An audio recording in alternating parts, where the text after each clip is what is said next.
আসসালামু আলাইকুম। সুপ্রিয় দর্শক, বাংলাদেশের কোনো নাগরিক যদি দেশের বাইরে গিয়ে অপরাধে জড়িয়ে পড়েন, তাহলে কি হবে? এই বিষয়টি আমরা জানবো এই কনটেন্টে।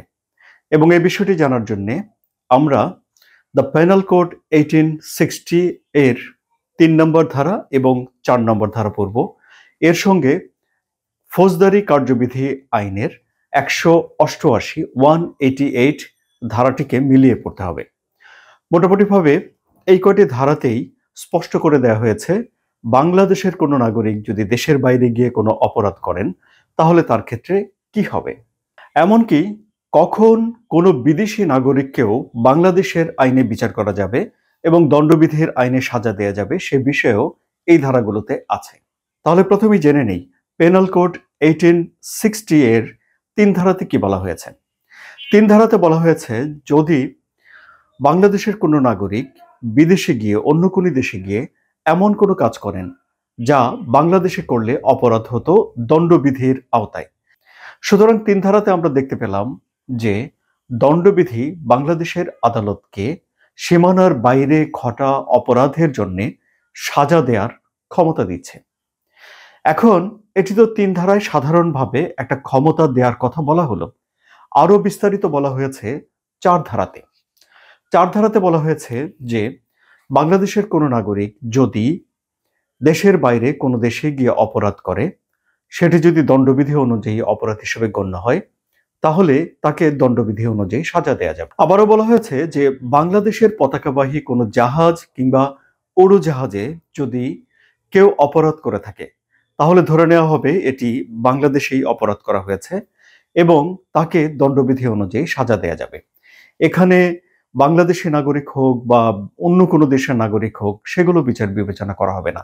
বিশ্বের যে কোনো দেশের নাগরিক যদি বাংলাদেশের পতাকাবাহী জাহাজ যা সমুদ্রে চলাচল করে কিংবা উড়োজাহাজ যা আকাশে ওড়ে সেখানে অপরাধ করে তাহলে দণ্ডবিধি অনুযায়ী তাকে সাজা দেওয়া হবে এবং ধরে নেওয়া হবে যে অপরাধটি বাংলাদেশে করা হয়েছে। কেন?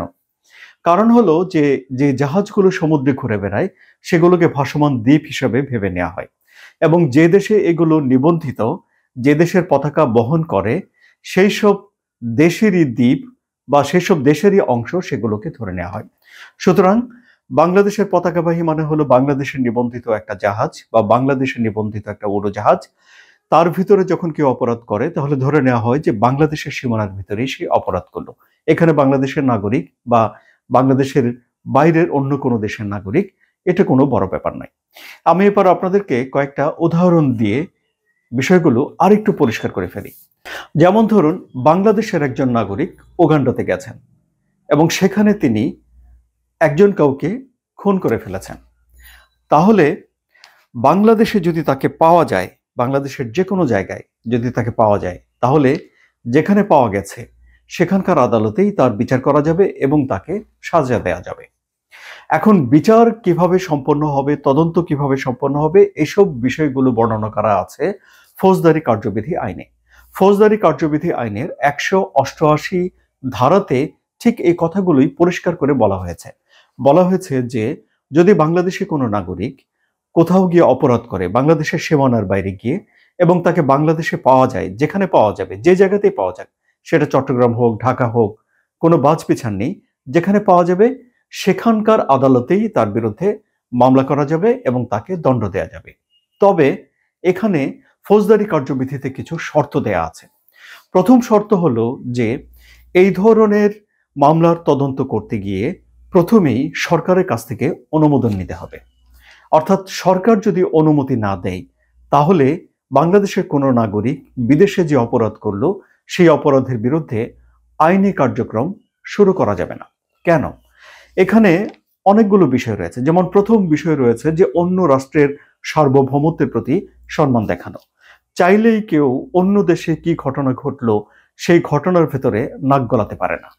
এটি সার্বভৌমত্বের একটা শর্ত। সুতরাং সার্বভৌমত্ব রক্ষা করে সরকার এবং ওই দেশের সরকারের সঙ্গে আলাপ আলোচনা করে তারপর তারা একটা সিদ্ধান্তের মধ্য দিয়ে আসে এই ধরনের বিচারিক কার্যক্রম চালু করার জন্য। আবার ধরুন আন্তর্জাতিক আইনের একটা লঙ্ঘন হয়ে যেতে পারে, দুই দেশের মধ্যে সম্পর্ক নষ্ট হয়ে যেতে পারে, নানা রকম টানাপোড়েন তৈরি হতে পারে। আবার অনেকে রাজনৈতিক উদ্দেশ্যেই দেশের বাইরে থাকা কারো বিরুদ্ধে অভিযোগ আনতে পারেন এবং এগুলো নানা রকম জটিলতা তৈরি করতে পারে। সুতরাং এইসব জটিলতাগুলো ঠেকিয়ে দেওয়ার জন্য ফৌজদারি কার্যবিধির 188 ধারায় এই শর্ত দেওয়া হয়েছে। 188 ধারায় আরেকটি শর্ত দেওয়া হয়েছে, সেটি হলো যে 1974 সালের যে প্রত্যর্পণ আইন রয়েছে, অর্থাৎ এক দেশ থেকে অন্য দেশে অপরাধী পাঠিয়ে দেয়া, সে বিষয়েও কিছু শর্ত দেওয়া হয়েছে। যেমন ধরুন, আমি আপনাকে একটা শর্ত বলতে পারি যে কোনো একটি অপরাধের কারণে কোনো একজন বিদেশি নাগরিককে বাংলাদেশে সাজা দেওয়া হয়ে গেল, মানে সবকিছু সাজা দেওয়া শেষ, কিন্তু আবার তাকে যদি ফেরত পাঠানো হয় তার দেশে, তাহলে সেখানে আবার তার বিচার হতে পারে। এরকম যদি কোনো পরিস্থিতি তৈরি হয়, তাহলে এই প্রত্যর্পণ আইন অনুযায়ী বাংলাদেশ সেই লোককে নাও দিতে পারে। অর্থাৎ ফৌজদারি মামলা এক দেশে যখন কারো বিরুদ্ধে হয় একবারই হবে, একই মামলা আবার আরেক দেশে হবে, একই অপরাধের জন্য দুই দেশে বিচার হবে, এরকমটা আইন অ্যালাউ করে না। এখন তাহলে দেখা যাচ্ছে যে যদি বাংলাদেশের কোনো নাগরিক অন্য কোনো দেশে যদি কাউকে হত্যা করে বা অপরাধ করে, তাহলে তাকে এমনভাবে বিচার করা হবে বাংলাদেশে পাওয়া গেলে যে সে অপরাধটি বাংলাদেশে করলে যে দণ্ড দেওয়া হতো দণ্ডবিধি অনুযায়ী সেই দণ্ডই দেয়া হবে। কিন্তু এর সঙ্গে আমাদেরকে ফৌজদারি কার্যবিধির 188 মিলিয়ে পড়তে হবে। আরেকটি উদাহরণ দিই আপনাদেরকে, যে উদাহরণে ধরুন আপনার একজন ব্রিটিশ নাগরিক, তিনি বাংলাদেশে এসেছেন এবং বাংলাদেশে তিনি কাউকে খুন করে ফেললেন। তার ক্ষেত্রে কি হবে? তার ক্ষেত্রে বাংলাদেশের দণ্ডবিধি অনুযায়ী তাকে সাজা দেওয়া যাবে এবং তাকে যেখানে পাওয়া যাবে বাংলাদেশে সেখানেই গ্রেফতার করা যাবে এবং যেখানে তাকে পাওয়া গেল সেখানে আদালতে মামলা শুরু করা যাবে। এটি বলা আছে দণ্ডবিধির 4 নম্বর ধারায়। ধরুন একজন বিদেশি যিনি বাংলাদেশ সরকারের কর্মকর্তাচারী হিসেবে কাজ করছেন, তার ক্ষেত্রে বিধান কি হবে?